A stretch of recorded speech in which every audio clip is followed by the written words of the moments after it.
Audio Jungle.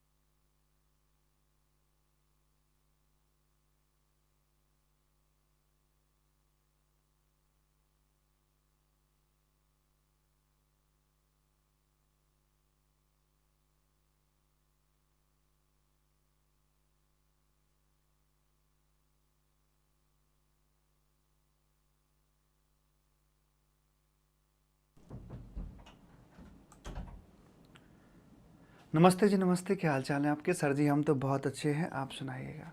हम भी बहुत बहुत बढ़िया हैं। प्रेम से बोलेंगे Radhe Radhe. Radhe. Audio video clear है? हाँ सर जी, एकदम ठीक ठाक है। तो आओ ज़रा। बहुत ही बेहतरीन, कहते हैं ना कि एकदम बागानों से चुनकर आपके लिए एग्ज़ाम प्रिपरेशन या ये कहिए कि एग्ज़ाम प्रेजेंटेशन टिप्स में लेकर आया हूँ। और कि आपके लिए जो सी इंस्टीट्यूट ने 3 घंटे का रंगारंग कार्यक्रम रखा हुआ है, उसको आपने कैसे मैनेज करना है, कैसे आपने क्वेश्चन पढ़ना है और कैसे आपने उसका आंसर लिखना है, किस लेआउट में रखना है। पढ़ने की भी एक कला है। शुरू में क्या पढ़ना है, बाद में क्या पढ़ना है, कैसे करना है। अगर आपने कभी जिम गए हो, जिम्नास्टिक, तो आपने कभी अंतर किया हो कि यार विदाउट ट्रेनर जिम करने का क्या रिजल्ट होता है और विद ट्रेनर जिम करने का रिजल्ट क्या होता है। दोनों में प्राइमा फेसी दिखने में कोई बहुत ज़्यादा अंतर नहीं होता है, लेकिन रियलिटी में अंतर बहुत ज़्यादा आ जाता है। एक बहुत छोटी सी बात मैं आपको बता रहा हूँ कि अगर मान के चलिए बेंगलोर से एक फ़्लाइट उड़ती है, दूसरी फ़्लाइट ठीक उसके पीछे उड़ती है, और दूसरी फ़्लाइट और पहली फ़्लाइट में जो डिफरेंस था वो 1 डिग्री का था। ऐसे गोल गोल घुमा के 360 डिग्री होता है ना, 1 डिग्री का डिफरेंस था। तो 1 डिग्री कितना होता है? शायद एक नाखून की मोटाई के बराबर। तो शुरुआती स्टेज पे तो जो डिफरेंस है बहुत माइनर सा दिखता है, लेकिन लॉन्ग रन में आगे चलकर आप पाएंगे कि एक फ़्लाइट चंडीगढ़ में लैंड करेगी तो उतनी ही दूरी पर दूसरी फ़्लाइट पाकिस्तान में लैंड करेगी। तो मेरा कहने का मतलब ये कि बहुत छोटी से छोटी बातों को आपको ध्यान में रख के चलना है, और इन छोटी छोटी बातों को ध्यान में रखोगे तो निश्चित तौर पर आपके बहुत अच्छे मार्क्स आएंगे।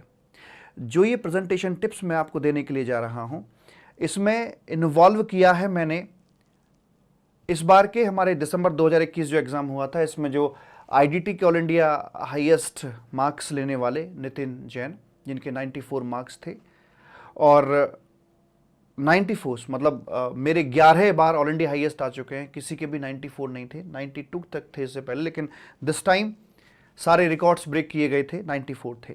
94 मार्क्स ही नहीं, इनका रैंक 2 भी है। तो ऐसा नहीं कि इन्होंने सिर्फ एक ही पेपर में झंडे गाड़े हैं, सभी में झंडे गाड़ रखे हैं। तो बहुत ही सीरियसली हमने बातें की, डिस्कशन किया, काफ़ी कुछ उसको एनालाइज किया, और इनकी जो आंसर शीट है उसकी कुछ झलकी, मतलब कुछ पार्ट मैंने यहाँ पर शामिल किया है इस डिस्कशन के अंदर, कि वो कॉपी जिसमें 94 मार्क्स आए हुए हैं वो कॉपी कैसी है, उसमें मतलब उन्होंने क्या लिखा है। तो मैंने पूरी कॉपी नहीं रखी, वो ठीक भी नहीं है, कुछ कुछ हिस्सा, ताकि बच्चों का यहाँ पर भला हो सके, उनको एक सीख मिल सके कि यार इंस्टीट्यूट एक्चुअल में चाहता क्या है। तो जो मैं आपको प्रेजेंटेशन टिप्स बताने के लिए जा रहा हूँ, ये कोई थ्योरेटिकल नहीं है, कोई ऐसा नहीं किताबों में पढ़ लिया, ये देख लिया, वहाँ से देख लिया, ऐसा कुछ नहीं है। It's reality, it's work, it's practical एक तरह से। तो जो मैं बता रहा हूँ आपको वैसे ही फॉलो करके जाना है। सबसे पहले यहाँ ना पूरा डिस्कशन 3 स्टेज में आएगा। पहली स्टेज पर आती है हमारी क्वेश्चन की रीडिंग करना, दूसरे स्टेज पर आता है आंसर की फ्रेमिंग करना। रीडिंग करने के बाद में ऐसा नहीं कि भाई रीड किया और फटाफट बस आंसर लिखना शुरू कर दिया आपने, नहीं, आंसर को फ्रेम करना आपने होता है, और फ्रेम करने के बाद में माइंड में फ्रेम करना है, उसके बाद फिर आपको लिखना होता है। तो क्वेश्चन को आप कैसे पढ़ते हो? सर हम तो नॉर्मली ऐसे पढ़ते हैं कि देखो जैसे एग्जाम्पल के तौर पे सपोज करो पहला ही क्वेश्चन हम पढ़ रहे हैं, है ना, और सर बताते हैं अभी आपको हम, मान लो ऐसे हमने ये क्वेश्चन पढ़ा, यहाँ से पढ़ना शुरू करेंगे। Sir Dumdum Engineering Private Limited Surat Gujarat is a सब, ऐसे पढ़ोगे? यही पढ़ते हैं सब, 99.99% ऐसे ही पढ़ेगा? नहीं, आपको ऐसे नहीं पढ़ना है। This is the difference. आपको ऐसे नहीं पढ़ना है। क्या पढ़ना है? आपको पहले ये देखना है कि इस क्वेश्चन में पूछ क्या रहा है, इस क्वेश्चन की रिक्वायरमेंट क्या है, इस क्वेश्चन की डिमांड क्या है। जैसे ये केस सिनेरियो बेस्ड क्वेश्चन है तो इसमें 1 2 3, पहले इनको पढ़ूंगा। The place of supply of the machinery supplied by this and the nature of supply is. Place of supply को ध्यान रखना है, नेचर ऑफ सप्लाई ढूंढना है इस क्वेश्चन के अंदर जो मुझसे पूछा जा रहा है। द लायबिलिटी, जीएसटी लायबिलिटी मुझे पता करनी है जनवरी महीने की, GST liability for the month of March पता करनी है, और ये क्वेश्चन मैंने देखना है। तो ये क्वेश्चन मैंने पढ़ने के बाद मुझे इन छोटे छोटे क्वेश्चन से आइडिया लग जाएगा कि क्वेश्चन मेरा किस दिशा में जा रहा है और मेरे क्वेश्चन की असल रिक्वायरमेंट क्या है। जब मुझे दिशा पता लग जाएगी, क्वेश्चन की डिमांड, क्वेश्चन की रिक्वायरमेंट पता लग जाएगी, तो अब मैं पढ़ना शुरू करूंगा। मेरे दिमाग में वो ताजा ताजा क्वेश्चन हैं कि क्वेश्चन आखिर चाह क्या रहा है, मुझसे आंसर किस चीज का देना है, तो उसी चीज को ध्यान में रखते हुए अब मैं इस क्वेश्चन को अच्छे से आराम से पढ़ के चलूंगा। तो ये आपने इस चीज का ध्यान रखना है। First of all you will have to see the requirement of the question, after that आपको क्वेश्चन यहां से पढ़ के चलना है by considering in mind the requirement. एक और बात, जब हम क्वेश्चन को पढ़ते हैं तो क्वेश्चन बड़ा है, अब पढ़ के निकल जाओगे पहला पैराग्राफ, लेकिन वो दिमाग में क्वेश्चन का पहला पैराग्राफ समझ में आएगा, दूसरे तीसरे पैराग्राफ पे पढ़ते पढ़ते ना क्वेश्चन बिखरना शुरू हो जाएगा। इसलिए आप बड़ा अगर क्वेश्चन है तो उसके हाथ कहते हैं फ्रेमिंग करते रहो कि ये भैया यहां पर आ गया जी, ये डम डम है, तो डम को शॉर्ट में एक समरी बनाइए, अपनी रफली बनाइएगा। डम नाम लिख दे, डम डम यहां पर है और ये सूरत में या अपना लिख सकते हैं गुजरात में है।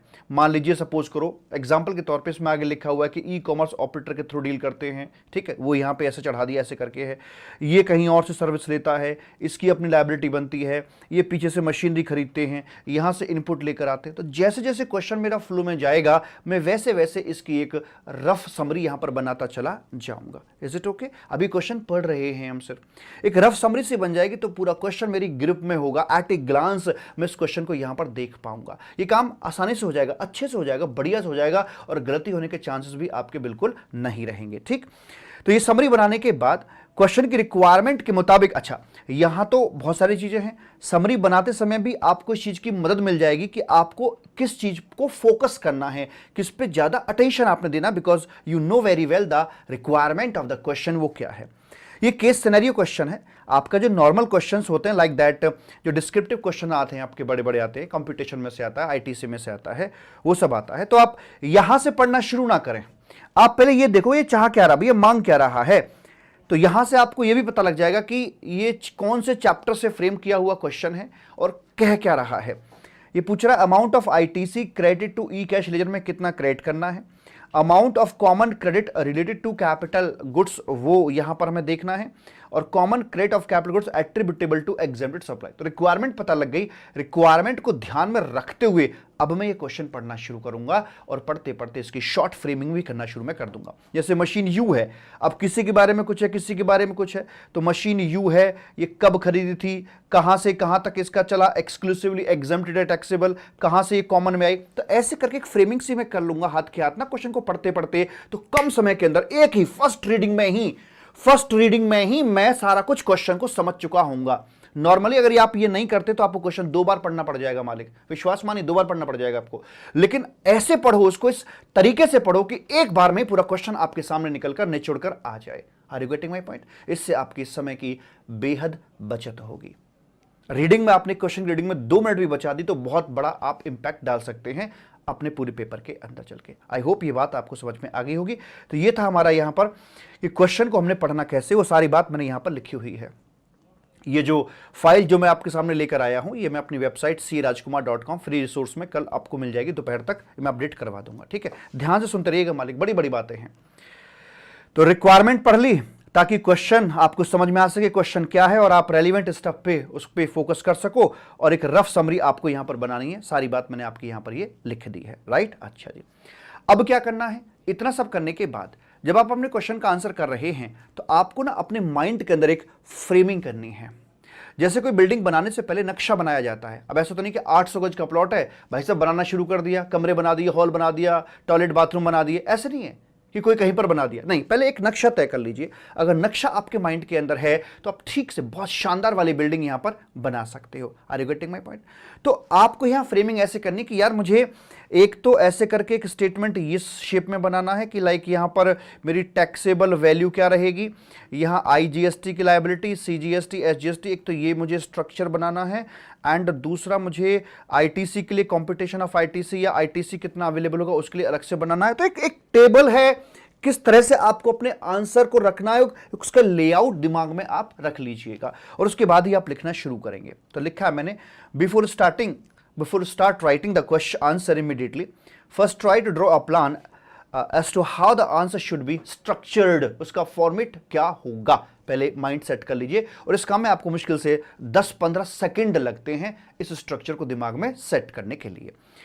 अब देखिए आगे, अब आती है असल मुद्दे की बात। आप रेडी हैं अपना आंसर लिखने के लिए? क्वेश्चन पढ़ लिया, समझ में आ गया, स्ट्रक्चर तैयार हो गया, ये सारे काम ना ऑटोमेटेड प्रोसेस पे फटाफट हो जाते हैं और समय की आपकी बचत होती है। अब आप लिखने के लिए तैयार हैं, लेकिन ठहरो, ये शादी नहीं हो सकती। रुको जरा, रुको, कुछ बातों को ध्यान रखो। लैंग्वेज कौन सी इस्तेमाल करोगे, मैं दिखाऊंगा कि जिस कॉपी पर 94 मार्क्स आए हैं उनमें कौन सी लैंग्वेज आप खुद तय करेंगे। ये जो थ्योरी यहां पे लिखी है 2 पेज के लिए में ना मालिक, सारा का सारा उस कॉपी से ड्रॉ किया है चीजों को। ठीक है, लैंग्वेज होगी आपकी बेस लैंग्वेज, आपकी खुद की ही होगी। कोई कहे कि भैया सी इंस्टीट्यूट की बुक में जैसे लिखा है वैसे लिख दो, लिख ही नहीं सकता कोई, ना लिख सकता, ना उसमें लिख सकता, ना मेरी जैसे बुक में लिखा वैसे लिख दो। नहीं, लिखोगे तो आप अपनी ही लैंग्वेज में जो आपको आता है। ठीक है, लेकिन हां, आप कोशिश करें संभव हो तो कुछ अपने वर्ड्स को जो टेक्निकल टर्म्स हैं उनको लिखने का प्रयास करें और उनको हाईलाइट करें। क्या क्या कैसे कैसे करना है इस कॉपी के अंदर सब कुछ हो रखा है, मैं आपको दिखाऊंगा, अभी दिखाऊंगा प्रैक्टिकली, सिर्फ थ्योरेटिकली बात हम नहीं करेंगे। उसके बाद में आप जो भी आप क्वेश्चन का आंसर कर रहे हैं उसकी एट द एंड समरी बनाना ना भूलें कि आपने फाइनली इस क्वेश्चन के अंदर क्या पाया। अगर कंपटीशन का क्वेश्चन है, जो क्वेश्चंस आपसे छोटे छोटे पूछे जाते हैं ना कि टैक्सेबल वैल्यू बताइए, बता दो एट द एंड कि देख भाई तूने पूछा था ना, देख फाइनली टैक्सेबल वैल्यू ये रही, देख IGST ये रहा, देख CGST ये रहा, या जो भी है वट एवर द आंसर, जो भी इसकी रिक्वायरमेंट थी उनकी संतुष्टि के लिए एक समरी लाइन, 1 लाइनर आंसर आपका फाइनली यहां पर होना जरूरी है, ताकि एग्जामिनर को अगर फाइनली आंसर पे देखना हो, जाना हो तो वो देख सके। जैसे अभी क्वेश्चन पढ़ते समय पहले लास्ट पैराग्राफ को पढ़ के चल रहे हो कि रिक्वायरमेंट क्या है, ऐसे वो एग्जामिनर भी आपके बाकी सॉल्यूशन को बाद में पढ़ता है, पहले आपका मेन सॉल्यूशन पढ़ता है एट द एंड जाकर कि आप सही नतीजे पर फाइनली पहुंचे हो या नहीं पहुंचे हो, उसी के हिसाब से आपकी कॉपी को चेक करके चलता है। अल्टरनेट व्यू कभी कभी आपके सामने आ जाते हैं, जैसे कि मान के चलिए यूटिलाइजेशन ऑफ ITC के अंदर हम जानते हैं कि IGST का जो क्रेडिट होता है उसे IGST का पेमेंट करने के बाद इस्तेमाल किया जाता है CGST SGST के लिए। अब यहां पर आकर किसी भी रेशो में किसी भी तरीके से आप इस्तेमाल कर सकते हो, तो यहां पर आपके मल्टीपल आंसर्स पॉसिबल हो जाते हैं। एक बच्चे ने ऐसे इस्तेमाल किया, एक ने ऐसे इस्तेमाल किया, सभी के सभी सही होंगे। तो अगर इस प्रकार कुछ अल्टरनेट्स आपके बनते हैं तो अगर आपके पास समय है तो आप अल्टरनेट सोल्यूशन भी निकाल कर दे सकते हैं, अगर समय है तो। जैसे कि दूसरा बताऊं मैं आपको एग्जाम्पल देके, ITC के चैप्टर में सेक्शन नंबर 18 सब सेक्शन 6 आपका निकल कर आता है। ठीक है, यस सर। तो वहां पर जो कैलकुलेशन की जाती है वो क्वार्टर के हिसाब से भी करके चलते हैं, मंथली भी करके चलते हैं, दोनों ही परमिसिबल हैं, आप कोई सा भी उसमें से ले सकते हैं। ठीक है, तो वहां पर आप मंथली मान लीजिए कर लिया, अगर आपके पास ऑप्शन समय है, हालांकि होता नहीं है, तो आप क्वार्टरली भी कर सकते हैं, पर समय होता नहीं है, एक लिख लीजिए और जो भी आपने चूज किया मंथली क्वार्टरली, प्रॉपर अजम्पशन उसकी यहां पर दे दीजिए कि आपने ऐसे यहां पर इसको चुना है। ठीक, ये तो रहे जनरल पॉइंट्स आपके। अब आते हैं स्पेसिफिक पॉइंट, जरा ध्यान से सुनिएगा मालिक। स्पेसिफिक पॉइंट की यहां पर अगर बात करते कैसे कैसे आपको क्वेश्चन मिलेगा, एक long case study type question मिलेगा, एक mini case study type question मिलेगा, एक न्यूमेरिकल मिलेगा और एक आपको सीधे सपाट क्वेश्चन आपको देखने के लिए मिलेंगे। अब जो आपका long case study based question निकल के आ रहा होगा, थ्योरी पढ़ा रहा हूं, आपको दिखाऊंगा भी कैसे हो रखा है, यहां पे ठहर जाइएगा, ठीक है, कॉपी के अंदर दिखाऊंगा मैं आपको यहां। तो यहां ये आ रहा है आपका फर्स्ट पैरा के अंदर आपको जब long case study based questions आपके होते हैं तो सबसे पहले आपको वहां पर फर्स्ट पैरा के अंदर जो भी क्वेश्चन पढ़ लिया पूरा समझ में आ गया, अब उसकी रिक्वायरमेंट क्या वो भी आपको समझ में आ गई है, तो उससे कनेक्टेड जो भी सेक्शन है, जो भी आपको सर्कुलर है, जो भी कोई और स्टफ है इस तरह का, उस लीगल कंटेंट को आप वहां पर लिख दीजिए। लिखने के बाद सिर्फ प्योर लॉ आपको लिखना है। दूसरे पैराग्राफ में जब यहां आते हैं तो आप यहां पर जो क्वेश्चन आपको दिया गया है उसके कुछ फैक्ट्स और उसका जो इश्यू है उसकी समरी टाइप में यहां पर बात कीजिएगा। बहुत डिटेल में आपको बात नहीं करनी कि भाई सीधा सीधा क्वेश्चन कोई कॉपी कर डाला, वैसा कुछ नहीं है। उसके जो की पॉइंट्स है, जो उसकी की वर्डिंग्स थी, जो की फैक्ट्स थे, उनको यहां पे लिखिएगा। और इन दोनों को लिखने के बाद अब इस लॉ को ध्यान में रखते हुए आप अपने इस इश्यू को इसमें एनालाइज कीजिए। बिल्कुल वैसे ही एनालाइज करना है जैसे कि शेकर के अंदर पानी डालकर आप प्रोटीन डालते हो, उसको ऐसे हिलाते हो ना, वैसे करके ऐसे शेक करना है इसको भी यहां पर आकर।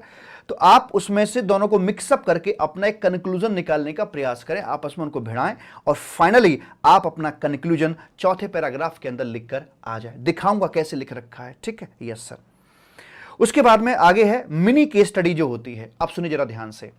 अब क्या होता है कि मान लीजिए क्वेश्चन है और एक क्वेश्चन के ना 3 पार्ट्स हैं और तीनों पार्ट्स अलग अलग प्रोविजंस से ताल्लुकात रखते हैं। तो एक तो तरीका यह होता है कि भाई आप तीनों के लीगल प्रोविजंस को एक साथ लिख दो और फिर उनका आंसर करो, और एक तरीका यह होता है कि आप एक एक पार्ट को निपटाओ कि पहले पार्ट के लीगल प्रोविजन लिखे, उसका आपने फिर वहां पर कंक्लूजन दे दिया, फिर दूसरे का लीगल प्रोविजन लिखा, कंक्लूजन दे दिया। ज्यादा बेटर कौन सा है? दूसरा वाला। हाथ क्या, तीनों पार्ट को इंडिपेंडेंटली निपटा दो, पहले का लीगल पार्ट उसका कंक्लूजन, दूसरे का लीगल पार्ट उसका कंक्लूजन। दिखाऊंगा कैसे, रुको जरा अभी। उसके बाद में आते हैं आपके न्यूमेरिकल क्वेश्चंस। न्यूमेरिकल क्वेश्चन ध्यान से सुनो मेरे बच्चा, मैं क्या बोल रहा हूं। सबसे पहले वहां पर जो भी आपके फॉर्मूलाज होते हैं, जैसे मान लीजिए आपके लिए कस्टम का क्वेश्चन है तो आपको वहां पर कुछ चीजें शुरू में चाहिए होती हैं कि ताकि क्लैरिटी आगे तक बनी रहे। जैसे कि मान लीजिए भाई किचन में खाना बनता है तो मम्मी क्या करती है कि भाई पहले जो मसाले हैं या जो और भी सारी चीजें होती है पहले अपने पास में रख लेती हैं। यूट्यूब पर देखते कोई रेसिपी का वीडियो आ रहा होता है तो जो जरूरी सामग्री उसे अपने पास में रख के चलते ताकि इंस्टेंटली उसका इस्तेमाल किया जा सके, ठीक है। तो ऐसे ही यहाँ पर कुछ फॉर्मूलाज जो आपके हैं उन्हें आप अपने पास रख लीजिएगा। कैसे कैसे, रेट ऑफ एक्सचेंज का है, रेट ऑफ ड्यूटी कौन सी डेट का लेके चलेंगे वैसे वाले, या जीएसटी में रिफंड का क्वेश्चन है तो उसमें आपका जो फॉर्मूला इस्तेमाल होता है मैक्सिमम रिफंड का वो रख लीजिए। इन्वर्टेड टैक्स रेट स्ट्रक्चर है तो उसका फॉर्मूला रख लीजिए। जो भी फॉर्मूलेज आपके इस्तेमाल होने हैं उसको आप अपने सामने पहले वहां पर लिख दीजिएगा। उसके बाद सबसे बड़ी और अहम बात क्या है? Working note. लिखने कैसे और कहां लिखने, बाबू बेहद अहम बात। बहुत सारे क्वेश्चन आपके न्यूमेरिकल निकल के आते हैं। भाई साहब इधर बहुत अहम बात बोलने जा रहा हूं।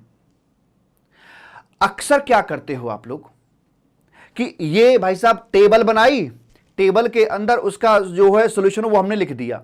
सॉल्यूशन में क्या होगा, या तो किसी ट्रांजैक्शन के अंदर प्लस कर रहे होगे, माइनस कर रहे होगे, इग्नोर कर रहे होगे, ठीक है, ये तो करते हैं ना आप। या तो किसी चीज को ऐड करते हैं या लेस करते हैं, इग्नोर मारते हैं, कुछ नहीं करते उसका, है ना, ये तो करते हैं ना। हाँ सर, यही करते हैं। तो पहले आप टेबल में फेयर फेयर कर देते हो और वर्किंग नोट के लिए रेफरेंस लिखते हो कि सी वर्किंग नोट फलाना ढिमका, फिर नीचे आके वर्किंग नोट लिखते हो। आपका समय कितना कंज्यूम हो रहा है। जब आपने मेन टेबल के अंदर सॉल्यूशन दिया तो आपके दिमाग ने पहले रीजनिंग की होगी ना कि अरे जुड़ेगा या घटेगा। हाँ बोलो हाँ, क्योंकि जब तक दिमाग प्रोसेस नहीं करेगा किसी भी चीज को आप जोड़ने घटाने का फैसला नहीं ले सकते। तो आपके माइंड ने वहां पर रीजनिंग करी तब लिखा, फिर आपने लिखा वर्किंग नोट, ये लिखना पड़ा आपको अलग से, फिर आप नीचे आए, आपको वही रीजनिंग फिर से घुमानी पड़ी, फिर से आपने वो वर्किंग नोट वहां पर लिखा। आपका 2 गुना 3 गुना समय ज्यादा लग जाता है।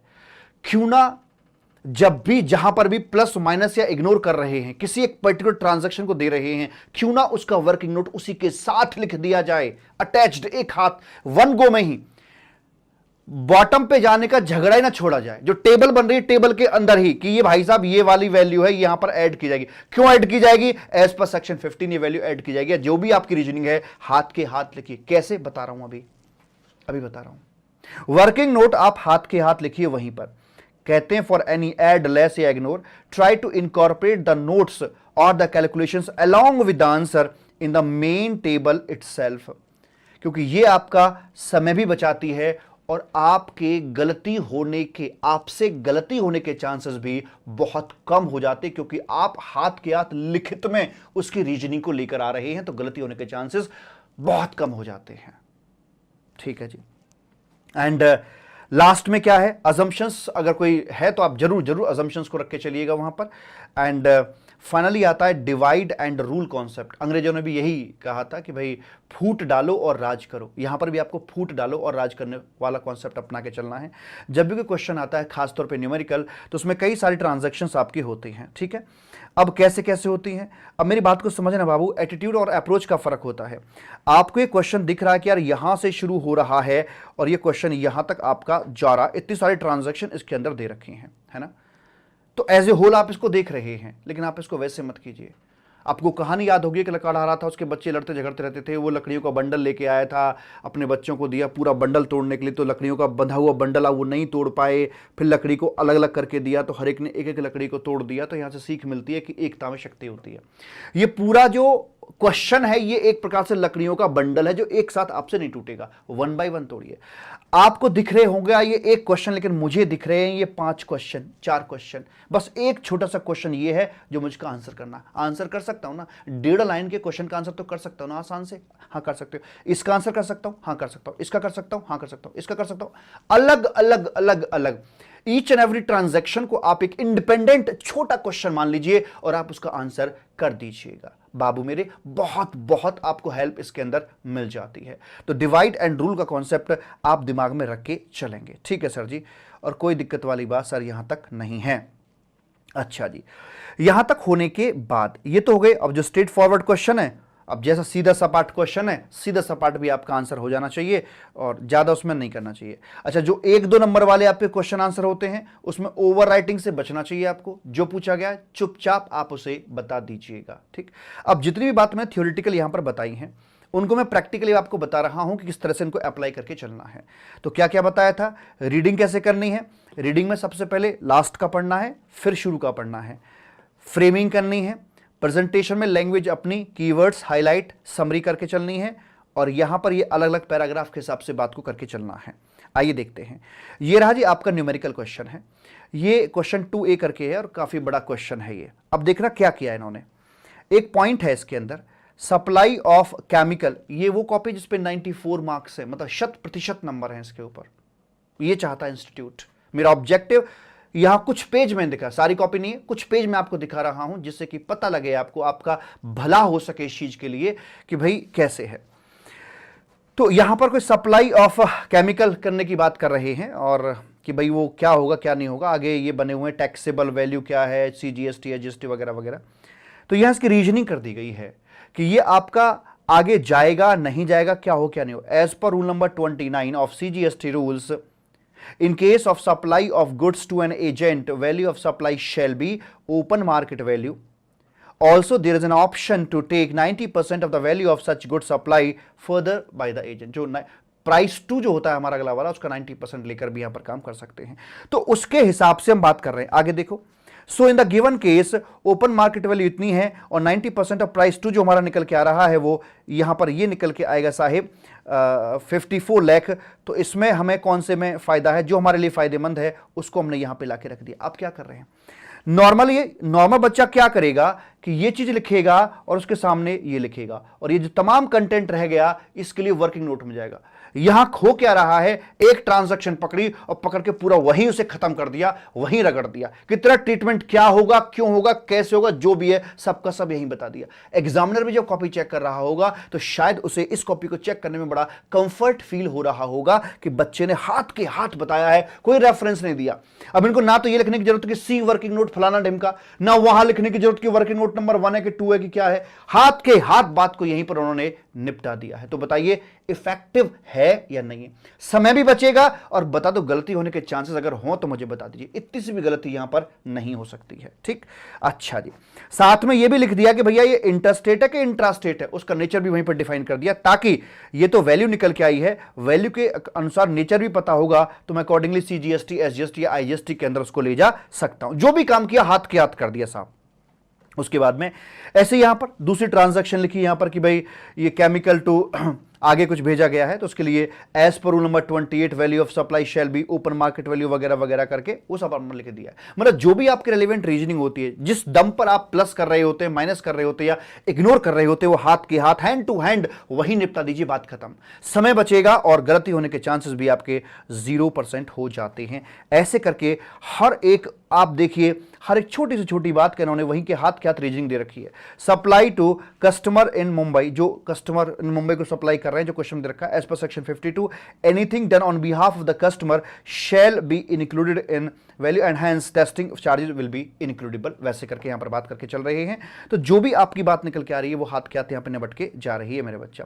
और एट द एंड जो क्वेश्चन की रिक्वायरमेंट थी, जैसे कि मैं आपको बता रहा था कि क्वेश्चन के अंदर उसकी समरी जरूर देके चलिएगा, समरी बना के डाल दी। भैया जो तू पूछ रहा था, तूने पूछा था क्वेश्चन के अंदर टैक्सेबल वैल्यू बताइए, तूने पूछा था टैक्स बताइए, तो देख टैक्सेबल वैल्यू ये है और टैक्स तेरे ये हैं और क्यों कैसे, वो सारा मैं ऊपर से यहां पर बता चुका हूं। तो मुझे बताइए मेरे बच्चा, बात अच्छे से पकड़ में आई या नहीं आई? हां सर जी आ गई है।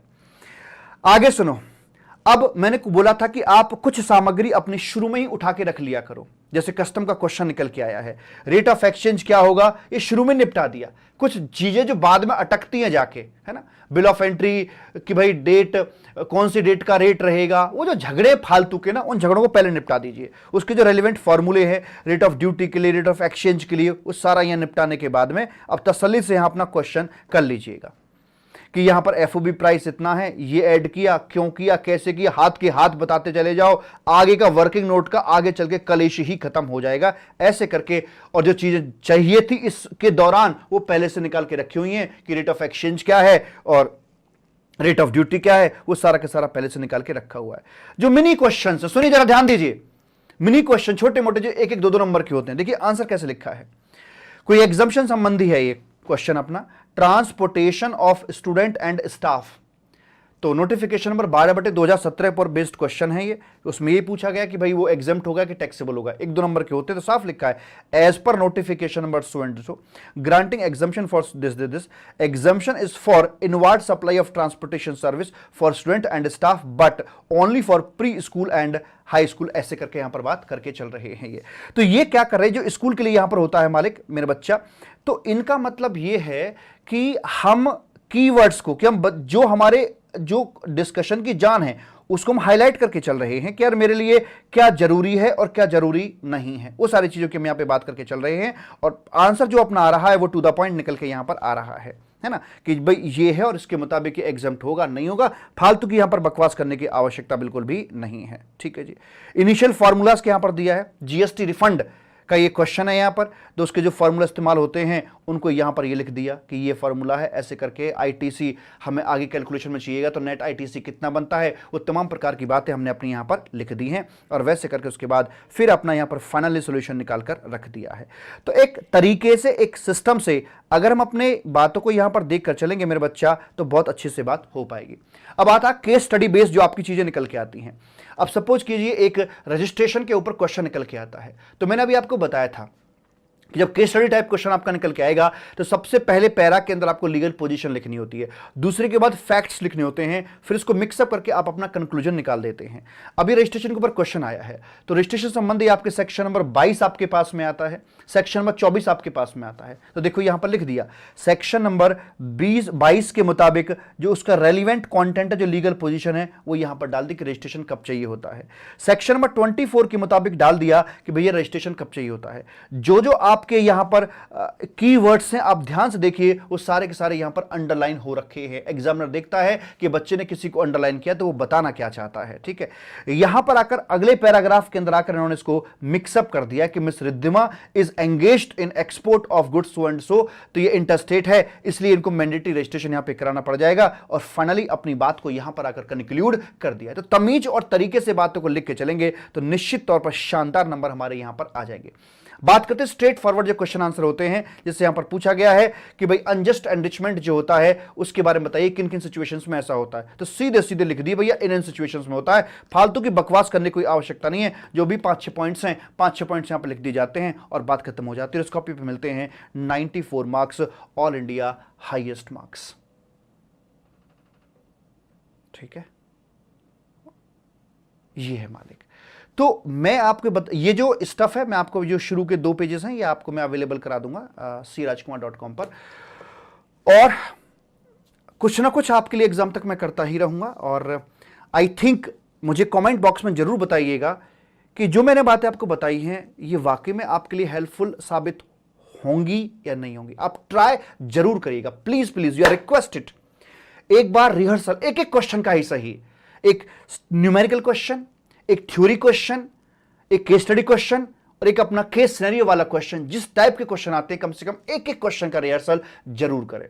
और ये जो प्रैक्टिस है नॉट ओनली इन आईडीटी, आप डीटी के अंदर, आप लॉ के पेपर के अंदर, आप इस तरह के पेपर के अंदर इस तरह की बातों को अप्लाई कर सकते हैं। और ये मैंने कोई ऐसे नहीं कि भाई मुझे जो अच्छा लगता है वो मैंने बना दिया, नहीं, इसमें सिर्फ मेरा ही व्यू नहीं है, इसमें जो नितिन जैन है इनसे अच्छा खासा डिस्कशन हमारा हुआ, कॉपी को एनालाइज किया गया एंड उसके बाद फिर जो निकल के आई चीज वो मैंने आपके सामने तमीज और तरीके से प्रेजेंट कर दी है मेरे बच्चा। तो आप ऐसे करके आएंगे तो निश्चित तौर पर आप भी ऑल इंडिया हाईएस्ट लेकर आएंगे। मैं कल आपसे पक्का मिलूंगा, फिर मिलूंगा, मैं मिलता रहूंगा आपसे मैं, ठीक है। तो आज के लिए इतना ही, थैंक यू सो मच मेरे बच्चा। और ये इंटरमीडिएट और फाइनल दोनों के लिए है, ठीक है। और हम अपनी वेबसाइट को भी नया किया है, नए उसमें है, आप मुझे बताइएगा हमारी वेबसाइट अब कैसी दिखती है, crajkumar.com, ठीक है। थैंक यू सो मच मेरे बच्चा, bye, love you and tata. और मैं ज़्यादा समय आपका नहीं लूँगा, फटाफट से मैंने अपनी बातों को इंक्लूड यहाँ पर किया है।